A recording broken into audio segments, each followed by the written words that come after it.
책인 요한계시록은 예수님의 12제자 중에 한 사람이었던 사도 요한이 기록한 책입니다.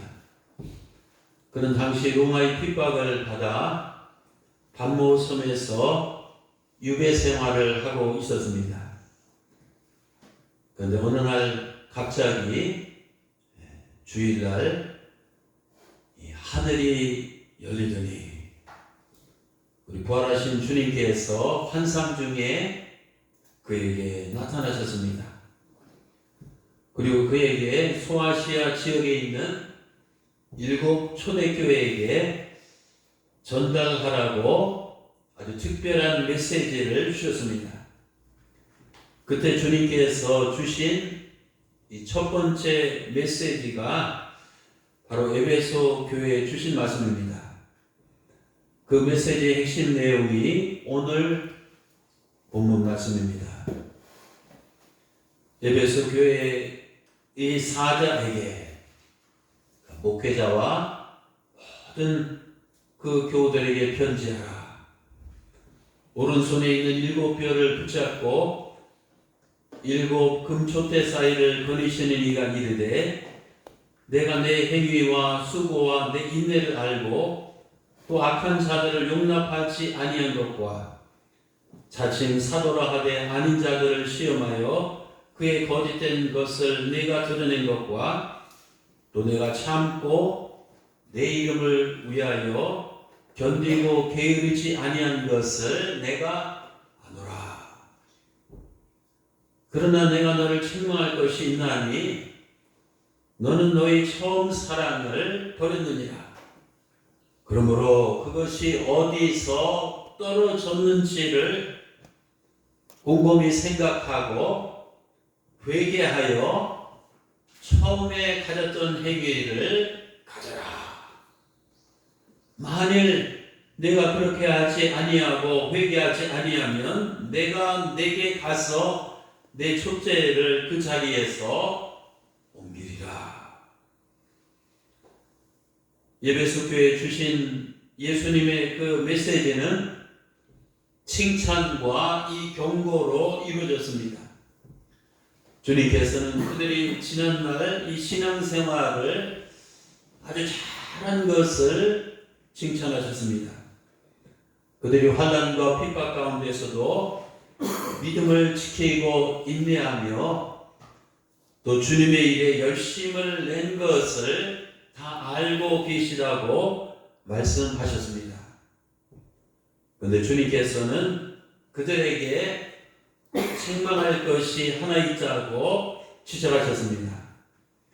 그것은 그들이 처음 사랑, first love, 이 처음 사랑을 버렸다는 것입니다. 무슨 뜻입니까? 과거에는 에베소 교회의 신자들이 칭찬을 받을 정도로 이 신앙생활을 참 잘했는데 지금 현재는 그렇지 않다는 것입니다. 그들이 처음에 가졌던 믿음을 저버리고 처음에 보여줬던 헌신이 사라지고 또 처음에 품었던 이 사랑이 차갑게 식었다는 겁니다. 그런데 어디에서 그들의 신앙생활이 추락했는지 곰곰이 생각하고 철저히 회개하며 처음 원래의 모습으로 되돌아가라는 것입니다. 그렇지 않으면 주님께서는 그들에게 주신 은혜와 이 축복의 촛대를 옮기시겠다는 겁니다. 오늘 예배 나오신 사랑하는 우리 성도 여러분, 저는 에베소 교회에 주신 이 주님의 말씀이 오늘날 이 한국 교회에 주신 말씀이라고 생각합니다.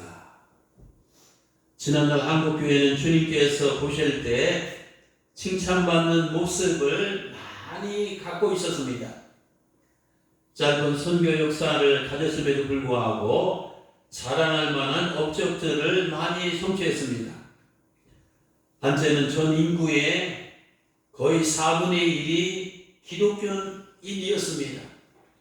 또 전국 방방곡곡에 아주 시골마다 구석마다 이 교회가 세워졌습니다.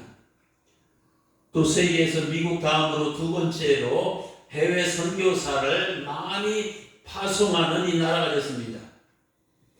또 교단별로 지구촌에서 가장 큰 이 교회들이 한국에서 나왔습니다.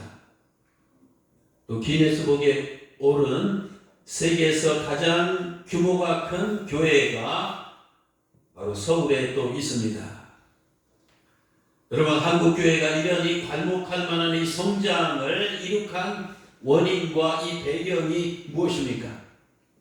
첫째는 이 복음에 대한 이 순수한 그 열정이 살아 있었기 때문입니다. 또 둘째는 이 성도들이 하나님의 은혜를 사모하는 정말 이 간절한 열망이 뜨겁기 때문입니다. 또 셋째는 이 주님의 뜻대로 어떻게 해서든지 살고자 하는 이 거룩한 열심이 흘러 넘쳤기 때문입니다.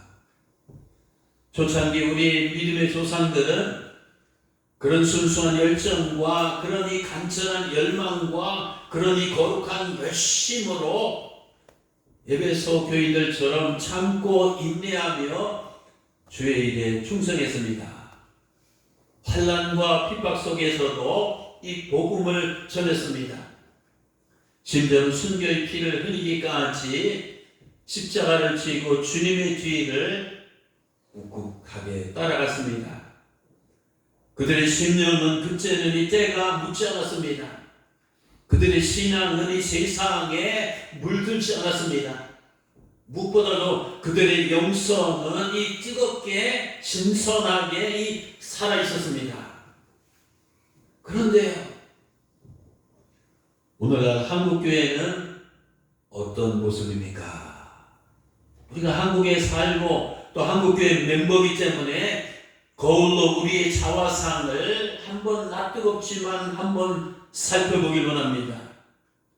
안타깝게도 교회 안에 물질과 돈의 우상을 이 숭배하는 이 기복신앙이 자리를 잡았습니다. 또 세상적인 성공과 이 출세를 지향하는 이 세속주의 물결이 이 교회 안에 이미 침투했습니다. 또 특정한 개인이나 교주를 추앙하고 신비주의를 쫓는 이단 사상이 우죽순처럼 퍼졌습니다. 또 의에 줄이고 선에 목마르기보다는 감투에 줄이고 이 자리에 이 목말라고 있습니다. 또 자기를 부인하고 십자가를 지기보다는 육신의 욕망과 이 세상의 영광을 사모하는 이 회칠한 이 무덤이 되어가고 있습니다.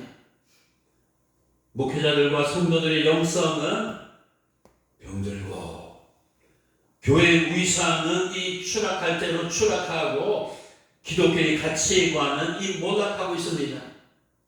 십자가의 진리는 안 보이고 복음의 능력은 이 사라지고 성령의 불꽃은 이 꺼져가고 있습니다.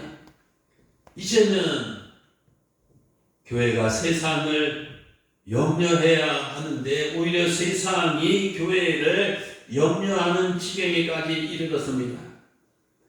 주님께서는 이런 상태에 빠져있는 한국교회와 우리들을 향해서 뭐라고 말씀을 하고 계십니까? 오늘 계시록 말씀입니다. 너는 처음 사랑을 버렸느니라. 그러므로 이 처음 행위를 다시 가져라. 즉 처음 사랑과 이 처음 영성을 회복하고 처음 그 모습으로 이 되돌아가라고 명령하십니다. 그러면 사랑하는 성도 여러분, 어떻게 하면 주님께서 원하시는 원래의 모습으로 돌아갈 수가 있을까요? 저는 그 해답을 오늘 창세기 본문에서 찾았습니다. 오늘 17절과 18절입니다.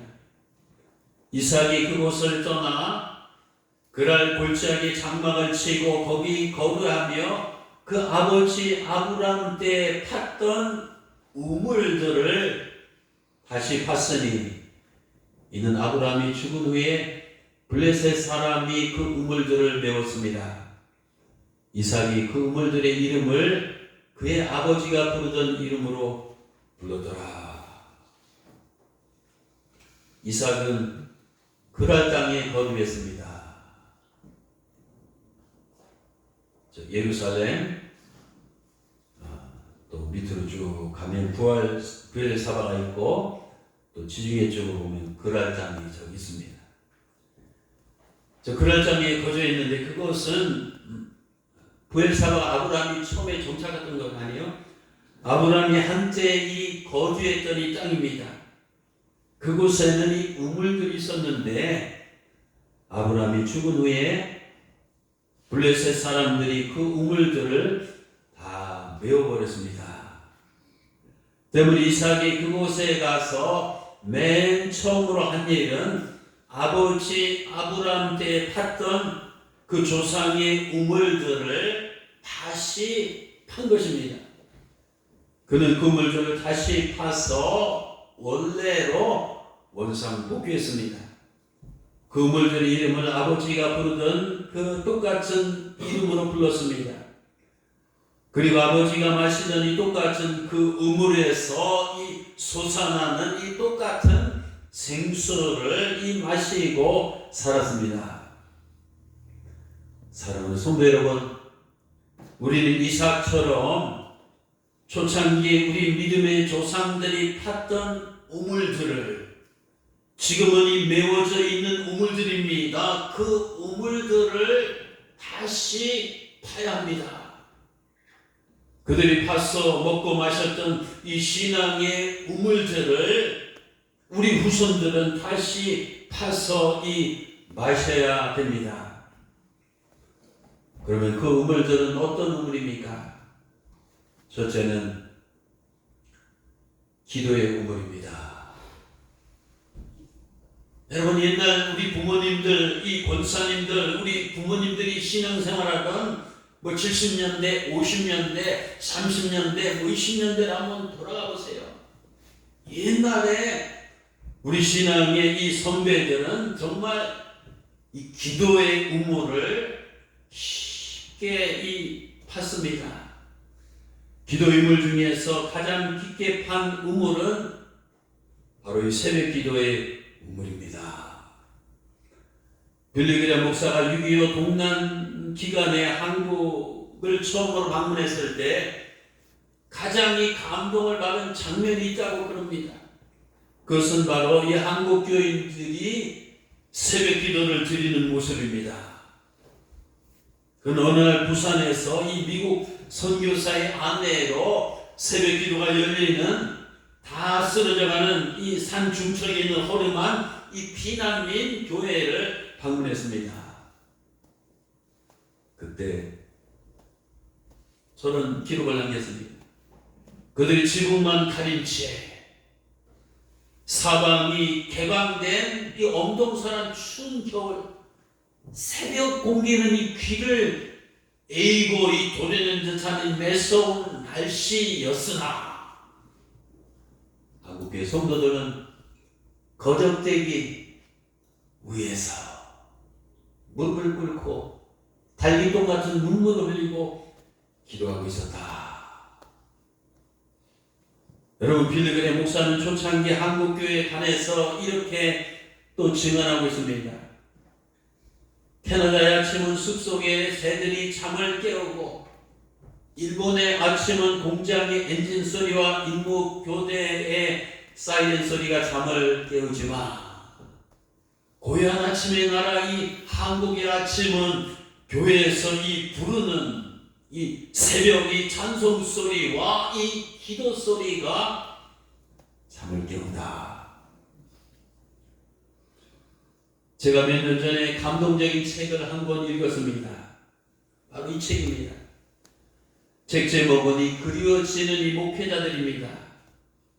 이 책은 이 부친을 목회자로 둔 22명의 현직 신학대학 교수들이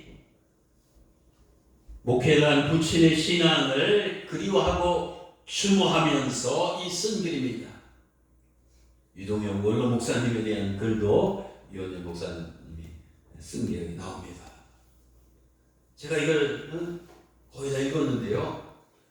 그 종신대 안인수의 교수라는 분이 있는데 자신이 붙인 안성수의 목사님에 관해서 이 기록된 내용이 들어가 있습니다.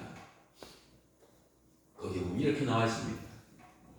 우리 선치는 그러니까 한 30년대 목사님 매일 새벽 3시면 일어나서 자전거를 타고 사방에 흩어져 있는 성도들을 새벽 기도에 오라고 깨우러 다녔다.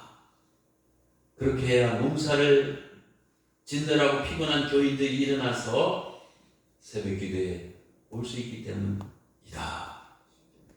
성도들은 새벽 기도를 마치면 모두가 다 논과 밭으로 일어나갔다. 여러분, 우리 교회 신앙 목표 중에 하나가 뭡니까? 이 전 교인이 새벽 제단을 쌓자. 저도 사실 할 수만 있으면 자전거가 아니라 차를 타고 여러분들 깨우러 정말 저런 심정으로 다니고 싶습니다. 새벽마다 성도들을 이 기도의 우물가로 나오게 해서 우리 주님이 주시는 이 신령한 은혜의 생수를 마시게 하고 싶습니다. 하지만 안타깝게도 새벽 기도의 우물이 점점 메워지고 있습니다. 새벽 기도의 우물을 파는 사람이 점점 많아져야만 하는데 그 새벽 기도의 우물이 점점 한국교회에서 메말라 가고 있는 것을 보게 됩니다. 저는 일주일에 한 번이라도 전교인이 새벽 기도 우물을 마시자고 계속해서 강조를 함에도 불구하고 전 모르겠어요. 왜 그런지. 이런저런 이유로 새벽 기도 우물가에 사람들이 나오기를 꺼려하는 것을 보게 됩니다. 여러분, 내 삶 속에서 기도의 우물이 메워져 있지는 않은가요? 기억합시다. 기도의 우물이 메워지기 시작하면 내 은혜도 메말라 갑니다. 내 믿음도 약해집니다. 내 능력도 사라집니다. 내 영성도 죽어갑니다. 내 인생도 시들시들해집니다. 기도의 우물가를 멀리 하면 할수록 우리는 주님에게서 멀어지게 되어 있습니다. 때문에 우리 주님께서는 우리들이 기도의 우물가에 나오기를 원하십니다. 기도의 우물을 깊이 파서 주님께서 주시는 은혜와 이 축복의 생수를 여러분 마시기를 주님의 이름으로 축원합니다.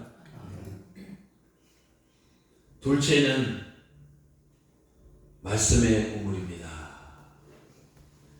여러분, 우리 신앙의 이 선배들, 조상들은 이 초창기부터 이 성경의 말씀, 이 하나님 말씀이 율법 말씀을 사모하는 열심이 아주 특별했습니다. 얼마나 말씀을 사모했는지 1년에 여러 차례 사경회를 통해서 말씀의 우물을 밤낮으로 파고 팠습니다. 옛날 사경회는 오늘날 붕해를 말합니다. 선교사들이 보고해 보면 저는 증언이 있습니다. 옛날 사경회는 아무리 짧아도 기본이 일주일이고 길면 반달, 보름이었다. 선교사들은 농한기 때 이불과 먹을 양식을 짊어지고 수백 리를 걸어서 사경에 참석하는 한두 명이 아니라 교인들의 많은 행렬을 보고 감탄하였다. 개척 선교사 언덕대의 증언이다. 또 한국인들은 며칠씩 걸어서 사경에 참석했는데 웬만한 어려움을 겪더니 견뎌내고 있었으며 250명에서 많을 때는 180명씩 모여 열흘에서 열나흘 동안 이 성경을 배웁니다. 언더우드가 얘기하는 겁니다. 이 같은 대규모 사경에 참석했던 사람들은 이 고향으로 돌아가 또 소규모 이 사경회를 개최하는데, 북부 지역의 어느 선교지에서는 1년 동안 이 같은 소규모 이 사경회를 192회를 실시해서 연인은 1만여 명을 기록하였다 라고 선교 잡지에서 증언하고 있습니다. 여러분, 초창기 한국 교회 이 초대 이 교인들은 이 사경회를 통해서 전해지는 영생의 말씀을 접하고 이 복음의 비밀을 깨닫고 이 천국의 진리를 누구보다도 뜨겁게 사모했습니다. 때문에 유교와 이 불교 경전을 붙들고 살던 그들의 손에 성경이 들려졌습니다. 공자와 이 부처가 앉았던 그들의 마음 자리에는 예수 그리스도께서 대신 이 자리를 잡았습니다. 또 사단과 법장으로 향하던 그들의 발걸음이 성경 말씀이 울려 퍼지는 교회 당, 우리가 옛날에 연회당이라 했는데 교회 당으로 향했습니다. 당신은 성경책도 귀했습니다. 설교 말씀을 들을 기회도 적었습니다. 또 신학교육을 공부한 사람이 희박했기 때문에 성경의 진리를 제대로 가르쳐주는 사람도 거의 없었습니다. 이런 촉박한 환경에서 한국교회 초대교인들은 이 성경 말씀을 듣는데도 열심히였습니다. 이 보는데도 이 열심히였습니다. 배우는데도 열심히였습니다. 암송하는데도 열심히였습니다. 지키는데도 열심히였습니다. 그렇게 하면서 성경 말씀의 우물을 계속 파고 깊게 팠습니다. 미국의 피터 러크만 박사는 성경을 모르는 민족은 망했다라는 이 책을 썼습니다. 이 번역되어 있는 책인데, 이 책의 원제목은 One in, 하나, One in 23 millions, 230만 안에 있는 하나라는 이 원제목입니다. 여기서 230만은 미국 의회 도서관이 소장하고 있는 책의 숫자입니다. 저자는 11살 때부터 매일 한 권 정도 책을 읽어서 지금까지 24,800권 정도 책을 읽었다고 합니다. 근데 저자는 의회 도서관에 있는 2,300만 권의 이 책보다 이 성경 한 권을 읽는 것이 더 가치가 있다고 주장했습니다. 그만큼 이 성경은 이 세상에 있는 어떤 이 책보다도 비교할 수 없는 영원한 가치가 있는 창조주 하나님의 말씀이라는 것입니다. 말하자면 2,300만 개의 우물에서 얻는 것보다도 성경 한 개의 우물에서 얻는 진리가 인생을 살린다는 것입니다. 즉 인간이 쓴 2,300만 권의 책보다 하나님께서 쓰신 한 권의 책이 나를 바꾸고 내 인생을 바꾸고 인류 역사를 바꿀 수 있습니다. 그렇습니다. 우리 조선의 근대사에서 성경 한 권이 우리 조상들의 사고와 풍습을 바꿨고, 또 가정과 이 사회를 바꿨고, 또 문화와 종교를 바꿨고, 또 앞으로 인류 역사와 미래를 바꿀 것입니다. 우리 교회 신앙 목표 중에 하나가 전교인이 1년의 성경 일독하자. 사실 1년의 성경 통독 최소한 한 번 하는 것도 사실은 쉽지 않습니다. 여러분들은 얼마나 이 말씀을 목말라 하며 말씀의 우물을 날마다 자주 파고 계십니까? 인터넷 물가에서 유튜브의 우물을 파는 데는 많은 시간을 보내면서 주님과 함께 실망한 물가에서 이 말씀의 우물을 파는 데는 얼마나 시간을 투자하고 계십니까?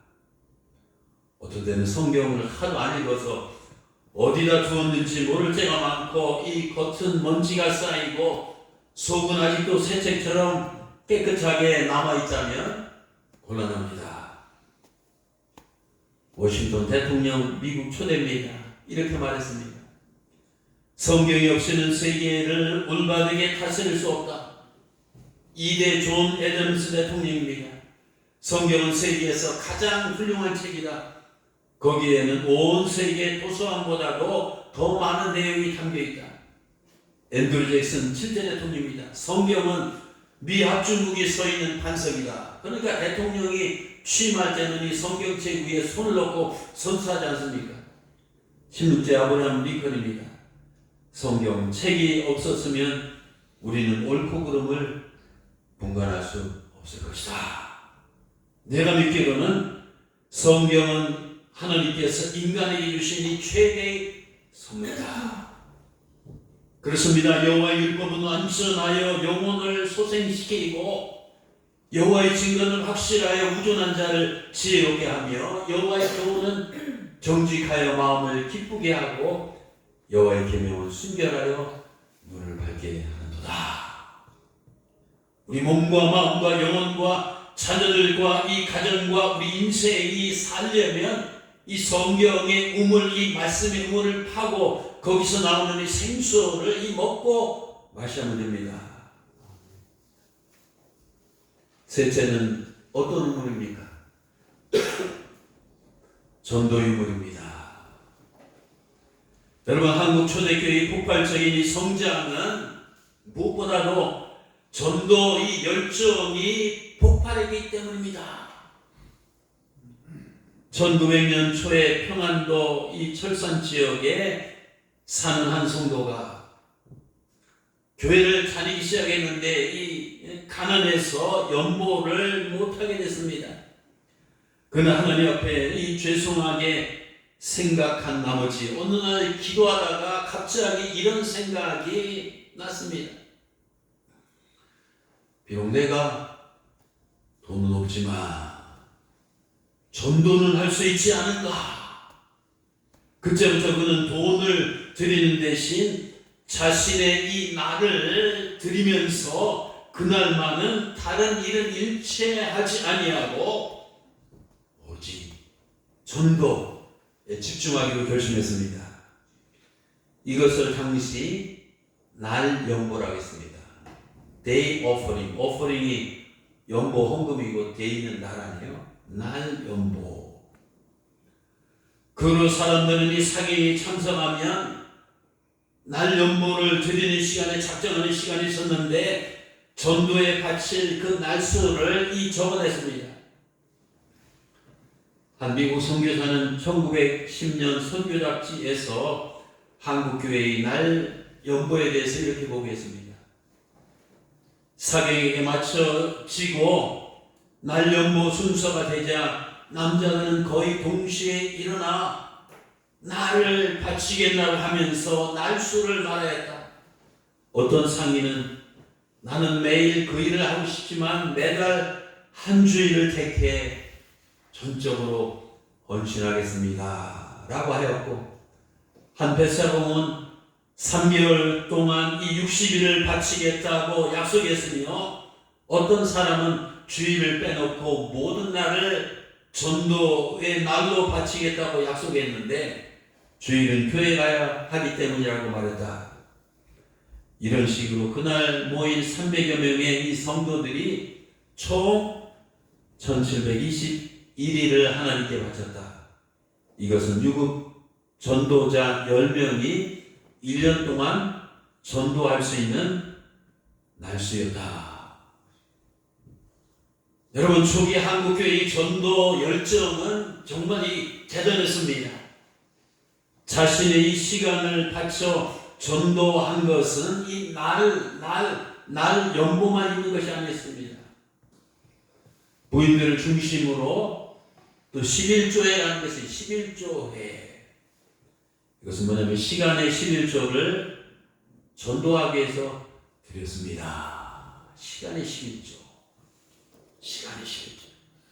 그 외에도 노방전도, 신방전도, 축구전도, 사랑방전도, 안방전도 등이 토착화된 전도 이 방법을 통해서 온 교회가 이 전도에 총력을 기울였습니다.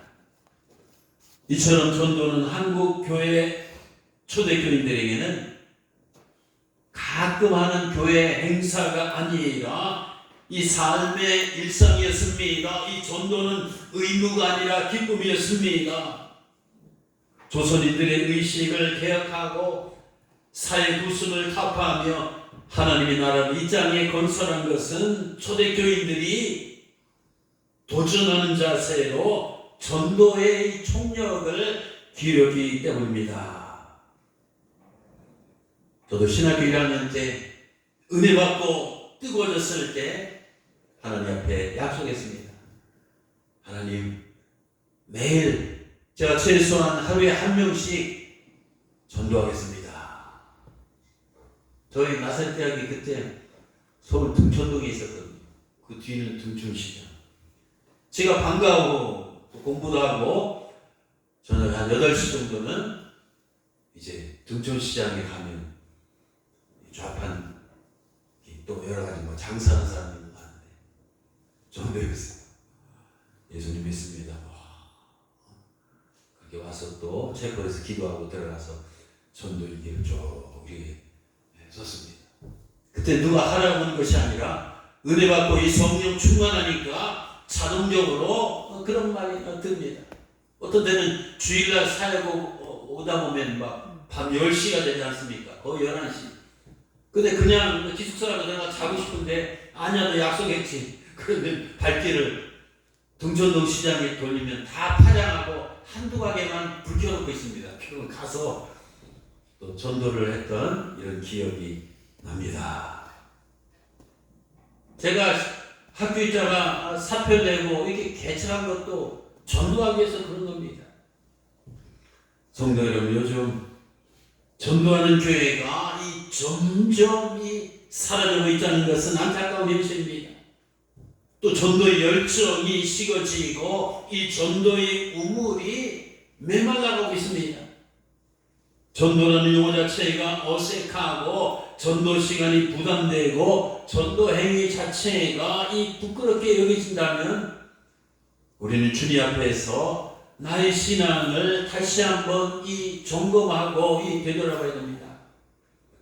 여러분, 주님께서 가장 기뻐하시는 이 성도는 복음을 전하는 이 성도입니다. 이 주님께서 가장 기뻐하시는 이 교회는 전도하는 교회입니다. 전도하지 않는 신자는 병든 신자이고 전도하지 않는 교회는 이 죽은 교회입니다. 전도의 우물이 메워져 있는 이 교회는 주님에게 책망받아 마땅합니다. 전도의 우물을 메워버리는 교회는 주님으로부터 메워버림을 받을 것입니다. 주님께서 이 땅에 오신 목적도 제자들을 부르신 목적도 결국은 하나, 전도하기 위해서입니다. 마태복음 1장 38절에 39절입니다. 얘들아, 우리가 다른 가까운 마을로 가자. 그건 맛집을 가신 게 아닙니다. 관광하러 가신 게 아닙니다. 사람을 만나러 가신 것이 아닙니다. 다른 마을로 가자 하신 것은 거기서도 전도하리니 내가 이 전도를 위해서 왔노라 하시고 이에 온 갈릴리를 다니시며 그들이 여러 회당에서 전도하시고 귀신을 내쫓으시니라.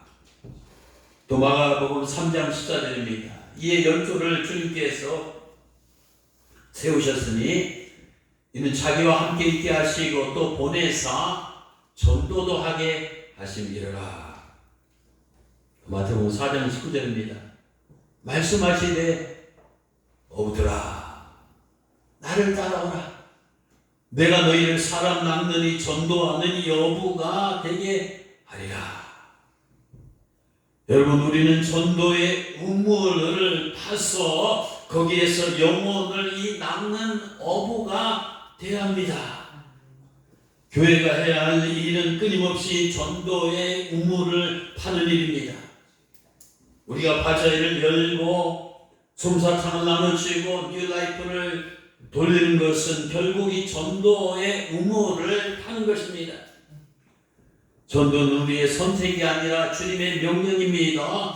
우리는 예루살렘과 온 유대와 이 사마리아 땅끝까지 가서 한 영혼이 돌아올 때까지 쉬지 않고 이 전도의 우물을 파야 됩니다. 마지막 네 번째는 헌신의 우물입니다. 여러분, 한국 교회 초대 이 교회사를 읽어보면 한 가지 중요한 사실을 깨닫게 됩니다. 그것이 뭐냐면 그것은 이 당시 교인들에게는 자신들이 다니는 이 소속한 교회가 그들 삶의 일부가 아니라 전부였다는 사실입니다. 교회가 자기 인생의 활동 무대에서 구석이 끄트머리가 아니라 이 삶의 중심이 센터에 이 자리 잡고 있었습니다. 즉 신자들은 자기가 파트타임 신자가 아니라 이 풀타임 신자라는 생각으로 이 교회를 다니면서 섬겼습니다. 그들에게 교회는 그저 일주일에 한 번 나오거나 주일날 한두 시간 머물다 가는 그런 곳이 결코 아니었습니다. 교회를 할 때는 교회당에서 밤낮으로 살다시피 했습니다. 무슨 일을 하든지 성가대를 하든지 주일학교 교사를 하든지 주방 봉사를 하든지 전도를 나가든지 신방을 하든지 바자회를 하든지 물불 안 가리고 앞뒤 안 재고 정말 이 바보 천치처럼 이 헌신을 했습니다. 여러분 성경학교를 할 때 되면 일주일 하잖아요. 직장에 다니는 교사들은 1년에 한 번이는 휴가를 내고 올인했습니다. 교회 수련회를 한다고 하면 사경회를 참석한다고 하면 산상집회에 기도를 한다고 하면 구름대처럼 딱 몰려갔습니다. 좌우지간 교회를 위한 일이라면 몸도 드리고 이 물질도 드리고 시간도 드리면서 억지로나 인색함이 아니라 열과 이 성을 다해서 이 충성과 이 봉사하며 이 주님의 교회를 섬겼습니다. 실로 한국 교회 이 초대 교인들에게는 교회가 자기를 위해서 존재하는 것이 아니라 자기가 이 교회를 위해서 존재한다는 이 섬김의식으로 충만했습니다. 교회와 자신과 교회가 물과 기름처럼 분리되어 있지 않고 하나라고 생각했습니다. 그래서 교회가 자기고 이 자기가 교회라고 생각하고 교회 일을 자기 일로 자기 일을 교회 일로 동일시하며 이 최선을 다해 헌신을 했습니다. 저는 가끔 목회하면서 우리가 그때 그 시절로 우리 옛날 신앙의 엄마 아빠들이 우리 권사님들이 할머니 할아버지들이 우리가 신앙생활했던 그때 그 시절로 돌아갈 수 없을까 하는 바람을 종종이 가져옵니다. 그때는 물질적으로 가난했지만 영적으로 부유했습니다. 육신적으로 고생이 했지만 마음에는 이 평안함이 있었습니다. 삶은 비록 이 고달팠지만 주님께서 주시는 이 기쁨과 이 보람을 느꼈습니다. 그것은 헌신의 우물을 깊게 파는 자들만이 누릴 수 있는 이 특권입니다. 여러분 자기를 부인하고 십자가를 지고 가는 이 제자의 길은 다름 아닌 헌신의 길입니다. 여러분 교회는 손님처럼 와서 관객처럼 앉아있다가 이 나그네처럼 사라지는 그런 곳이 결코 아닙니다. 교회는 건물이 아니라 이 주님의 몸입니다. 우리가 주님을 사랑하면 주님의 몸인 교회를 내 몸같이 사랑하게 되어 있습니다. 때문에 주님께 헌신하는 자는 이 교회 일에 헌신하게 되어 있습니다. 주님을 사랑하는 것만큼 헌신의 우물을 깊게 파게 되어 있습니다. 주님은 우리에게 교회의 손님이 아니라 관객이 아니라 이 나그네가 아니라 파트타임 일꾼이 아니라 헌신의 의무를 깊게 파는 풀타임 제자로 부르셨습니다. 이제 말씀을 맺겠습니다. 결론적으로 오늘 계시록에 있는 말씀을 다시 돌아갑시다. 오늘 계시록 2장 4절과 5절입니다. 그러나 너를 책망할 것이 있나니 제가 여러분을 책망하는 것이 아닙니다. 주님입니다. 내가 너를 책망할 것이 있나니 너희 처음 사랑을 버렸느니라. 그러므로 좌우지간 내가 살다가 어떻게 어디서 떨어졌는지 추락했는지 타락했는지 몰락했는지 한번 진지하게 생각하고 깨달았으면 회개하고 처음 행위를 가지라. 주님은 입에서 교인들에게 회개하라고 이 말씀하셨습니다. 여러분, 우리도 회개됩니다. 기도의 우물을 열심히 파지 않은 것 회개해야 됩니다. 또 말씀의 우물을 열심히 파지 않은 것 회개됩니다. 또 전도의 우물을 열심히 파지 않은 것 회개해야 됩니다. 또 헌신의 우물을 열심히 파지 않은 것 회개됩니다. 그 대신 다른 우물들을 파고 다른 우물들에서 나오는 이 물로 살아가려고 했던 이 세속적인 비신앙적인 신앙적인 내 행위를 우리는 회개됩니다. 말씀을 정리하겠습니다. 지금 한국교회가 주님에 대한 이 첫사랑을 회복하고 처음 행위로 돌아가야 할 때입니다. 초대 우리 한국교회 교인들이 가졌던 이 메워진 우물들을 다시 복원하는 작업을 해야 됩니다. 기도의 우물, 말씀의 우물, 이 전도의 우물, 헌신의 우물들을 다시 파야 합니다. 그것이 교회가 사는 길입니다. 그것이 성도가 사는 길입니다. 그것이 우리 모두가 영적으로 다시 거듭나는 길입니다. 안타깝게도 현대교인들은 요즘 카페가 많잖아요. 카페에서 지인들과 이야기할 시간은 있어도 기도할 시간은 없습니다. 스마트폰을 수시로 들여다볼 시간은 있어도 성경 말씀을 들여다볼 시간은 없습니다. 내 볼일을 보러 다니는 시간은 있어도 전도할 시간은 없습니다. 내 취미를 즐기는 시간이 있어도 교회 헌신할 시간은 없습니다. 이것은 주님께서 원하시는 제자의 삶이 아닙니다. 한국 초대교회 성도들이 팠던 우물을 다시 팝시다. 우리 모두 기도 벌레가 되어서 기도의 우물을 다시 팝시다. 그 우물에서 이 능력의 생수를 얻을 것입니다. 또 성경이 벌레가 되어서 말씀의 우물을 다시 팝시다. 그 우물에서 진리의 생수를 얻게 될 것입니다. 또 전도 벌레가 되어서 전도의 우물을 팝시다. 그 우물에서 영혼 구원의 열매, 더 나아가서 이 부흥의 열매를 얻게 될 것입니다. 또 교회 벌레가 됩시다. 교회 벌레가 되어서 벌레처럼 이 무지렁이처럼 헌신의 우물을 다시 팝시다.